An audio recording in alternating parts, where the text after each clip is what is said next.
Ito guys, try nyo. Simple, madali, pero masarap.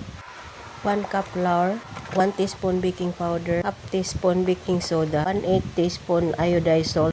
Mix lang, tapos salain para walang buo-buo. 3 banana, pwedeng 4. Duruging mabuti. Tapos 1/2 cup brown sugar. I-mix lang natin sa ating flour. Pati yung banana, 1 egg. Sa isang buong butter, 1/4 or 1/2 lang ang gamitin mo. Pwede na yon. 1/4 cup evap milk. Pwedeng all-purpose cream or yogurt. 1 teaspoon suka. Mix lang ng mabuti lahat.